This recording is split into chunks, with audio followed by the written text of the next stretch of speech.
There are 3, count 'em, 3 guns you can get via Dawning holiday packages in D2. The Avalanche machine gun, the Cold Front SMG, which by the way can currently roll with Dragonfly, apparently, and also the brand new fusion rifle, Glacioclasm. If you were ever a fan of the Erentil, by the way, Glacioclasm is kinda like Erentil 2.0. Video on that gun coming later. Every time you turn in a cookie to an NPC in the Dawning event, which is kind of like the D2 version of Christmas, you get a reward package which can contain one of those 3 guns. Therefore, if we want to be drowning in never-ending Dawning weapons, we gotta first make an absolute butt-ton of Dawning cookies. But first, I want to thank NordVPN, the sponsor of today's video. Question: do you use the internet in 2020? If you answered no, I have a lot of questions for you. How are you watching this video exactly? Never mind. Point is, if you do use the internet, you'd have to be crazy to roam around online without the protection of a VPN. Recommended by top technology experts worldwide and winner of the Best VPN in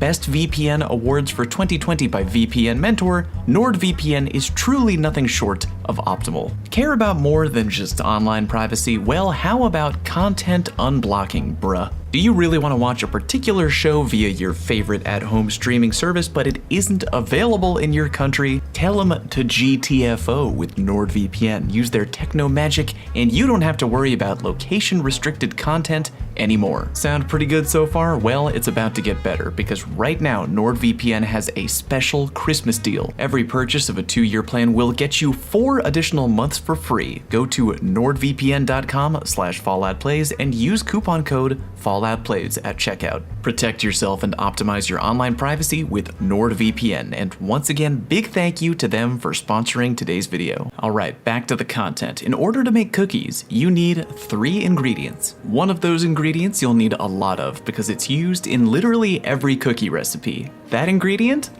Love.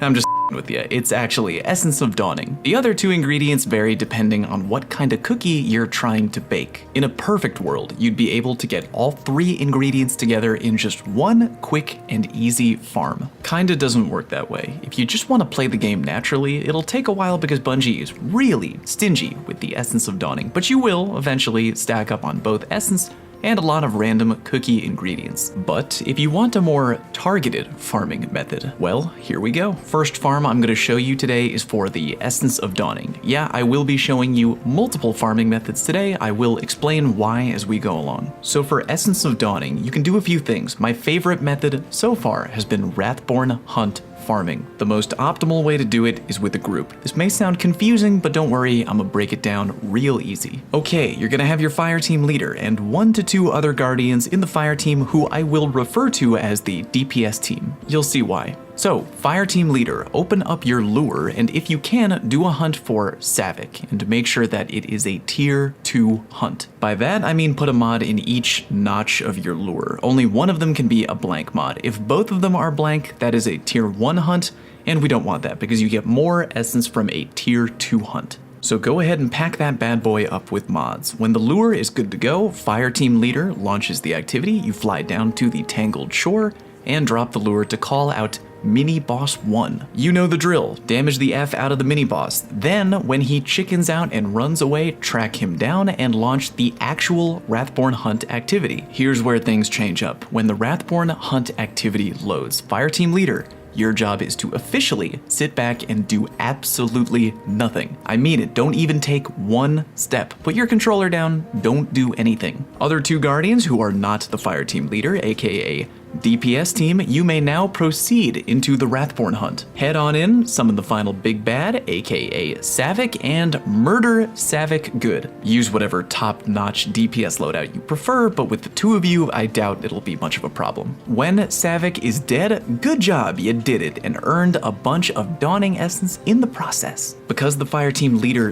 didn't move forward into the hunt, the activity will end, but you'll be right back where you were before you launched the hunt activity. And your fire team leader still has their lure. You see where I'm going with this? Just launch the activity again and do the same thing as before. Fire team leader sits back at the start and does nothing. The other 2 guardians go forward and kill Savik. You can make the farm slightly quicker by like 15 seconds if the fire team leader backs everyone out of the activity right after you kill Savik. This is a really easy farm and you'll be rolling in essence in no time. If you don't have any friends and you're looking to solo farm, I got you. It'll be almost as easy, but it'll just take a wee bit longer. So, same thing as before, fire up a tier 2 Wrathborn hunt. Damage the mini-boss until they run away, track them down, and then launch the actual hunt. After the actual hunt has been launched, go into your menu, open up your lure, and take the mods out of your lure. Then proceed with the Wrathborn hunt. Put your now empty lure down to summon Savik,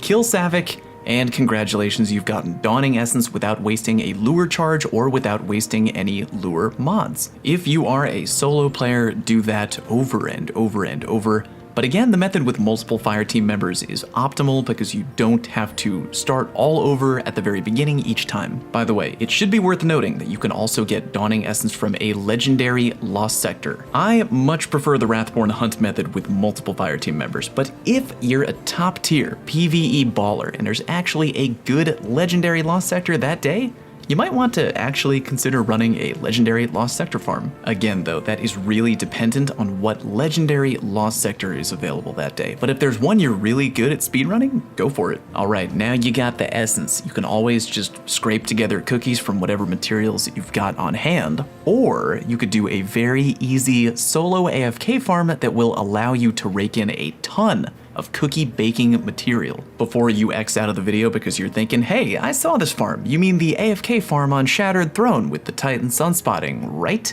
Wrong. Don't get me wrong, you can do that farm if you want, but guess what?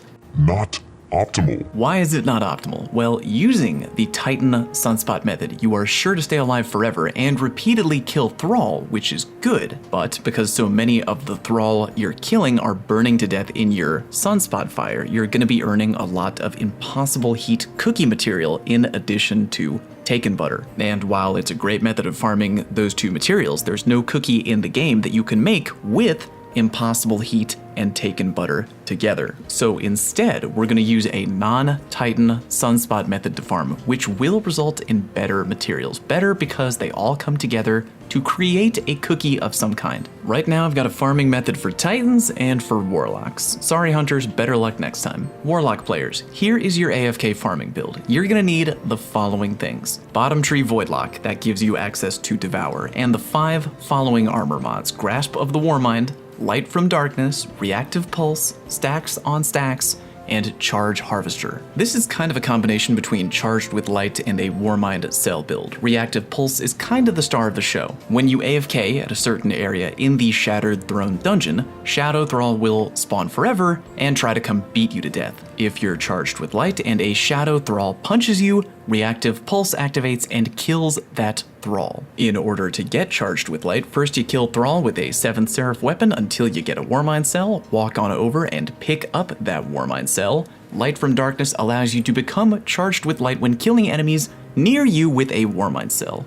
Because you're holding a Warmind cell and Thralls are killing themselves by smacking you over and over, you're repeatedly becoming charged with light. And because you're repeatedly becoming charged with light, you are repeatedly proccing Reactive Pulse. Go ahead and activate Devour. Before you do this, by the way, it means that every time a Thrall kills itself by hitting you, you will regen your health all the way back to full, thanks to Devour. So it might take a little bit of setup, but once you got it going, you can sit back and rake in the following materials: Taken Butter, Electric Flavor, and Delicious Explosion, which, by the way, I've decided will one day be my stripper name when I ultimately retire from YouTube. With those 3 materials, you can make either strange cookies for Zur or 1,000-layer cookies for Riven. Unfortunately, I don't have the armor mod Light from Darkness, actually one of the few armor mods in the game I'm still waiting to get my hands on. RIP. So even though that Warlock build is great, I came up with a Titan build that gets the job done without Light from Darkness, but it's a little bit jankier. You're gonna need the Feedback Fence, Exotic Gauntlets, and a really high recovery, like tier 10 high. And the following armor mods: Charged Up, Warmind's Protection, Reactive Pulse, Charge Harvester, and Grasp of the Warmind. Like the Warlock strat, you're gonna kill Thrall with a 7th Seraph weapon, pick up that Warmind cell, and back into a corner. Shadow Thrall are gonna run at you, try to slap you, and die thanks to both Reactive Pulse and the Feedback Fence exotic gauntlets. With this version, you're gonna need to go a little deeper into the Shattered Throne before letting the Thrall beat the crap out of you. Reason being, that very first area where most people farm Shadow Thrall, you literally aren't able to regen health in that area. Meaning the Devour Warlock build is gonna be fine, because you've got Devour feeding you health over and over and over. My janky Titan Feedback Fence build ain't gonna work at all early on because your health is never gonna come back. For my jank build, you gotta go deeper into Shattered Throne until you get to the area just after the Vorgith Ogre fight. Save the checkpoint right after, get to the room that I'm in right now where Shadow Thrall spawn repeatedly, back yourself into a corner, pick up a Warmind cell, and let the Thrall slap you around. Be warned, it's gonna look like you're gonna die a lot, but trust me, between Warmind protection and a tier 10 recovery, you'll live. Your Titan just won't walk normally for a few days, that's all. Oh, and be sure to put 2 melee damage resist mods on your chest piece because yeah, the Thrall are gonna hit you pretty hard and living is the goal. Again, using that farm method, you will be able to get Taken Butter, Electric Flavor, and Delicious Explosion, all items that can work with each other to make cookies. If those 2 farming methods I mentioned sound way too complicated, then yeah, go to the first Thrall area and go bottom tree, Sunbreaker on the Titan, with the Feedback Fence gauntlets. Much easier method to stay alive with the Sunspot, sure. But remember, you're gonna get a lot of impossible heat to drop, which you can't combine together with Taken Butter. Doesn't matter though, do whichever AFK farm method seems easier to you. And there you go, combine the Dawning Essence farm with the AFK Shattered Throne farm, and you are gonna be swimming in cookies in no time. Turn those cookies into whoever, and bam, free Dawning loot. I'm on the hunt for a Godroll fusion rifle, but you do you. Click on the like button if you found today's video helpful in any way, and be sure to follow me on Twitch so you can come into my chat and tell me why your farm is a million times better than mine and that I'm an idiot. Thank you very much for watching, and I'll see you next time. Oh, and thanks for 300K. Appreciate y'all.